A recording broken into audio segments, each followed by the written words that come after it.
Sa iba pang balita, mahigit sa 300 establishments na ang mabusising inspeksyon ng Laguna Lake Development Authority na posibleng pinagmumulan ng maruming tubig sa Manila Bay. May report si Clazel Pardilla. 14 na team ang idineploy ng Laguna Lake Development Authority o LLDA at Department of Environment and Natural Resources para inspeksyonin ang mga establishmento sa lungsod ng Maynila at Pasay na posibleng nagbubuga ng maruming tubig sa Manila Bay. Ang grupo na aming sinamahan, pinunteriya ang 3 naglalakihang hotel sa Maynila. Una ang Manila Hotel.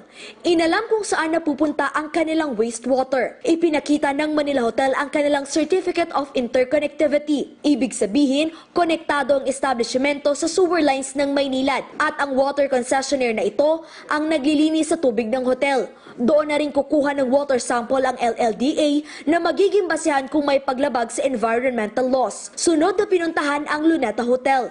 Sa paligid pa lang ng hotel, kapansin-pansin ang kulay itim na tubig na umaapaw. May septic tank ang naturang establishmento pero walang STP. Ibig sabihin, ang dumi ng hotel napupunta sa public drainage system patungo ng Manila Bay. Sinubukang kumuha ng LLDA ng water sample para malaman ang kalidad ng tubig na inilalabas ng establishmento. Pero bigo ang grupo. Hindi nakita ng LLDA ang outfall o ang tubo ng hotel na patungo sa drainage system. Maging ang management ng Luneta Hotel, hindi alam ang disenyo ng konstruksyon ng establishmento. Ang issue po sa ating inspection ay yung inaccessibility ng kanilang sampling station.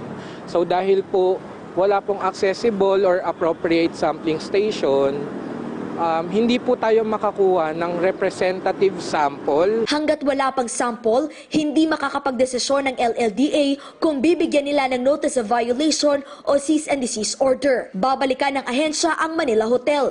Huling inspeksyon ng LLDA ang Rizal Park Hotel. Sabi ng LLDA, ito na ang ikalawang beses na kukuha sila ng water sample mula sa hotel. Nitong linggo kasi, bumagsak sa water testing ang tubig na nakuha sa water treatment facility ng Rizal Park Hotel. 160,000 mpn na coliform bacteria o duming nakukuha sa tao o hayop ang nakuha sa hotel.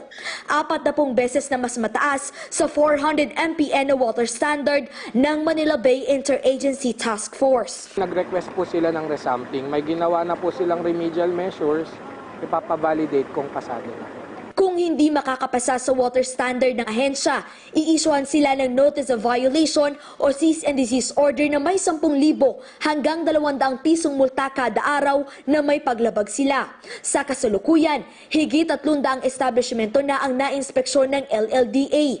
63 rito may STP, 42 ang konektado sa mga concessionaire, 121 ang walang STP pero may septic tank, at 78 ang under verification.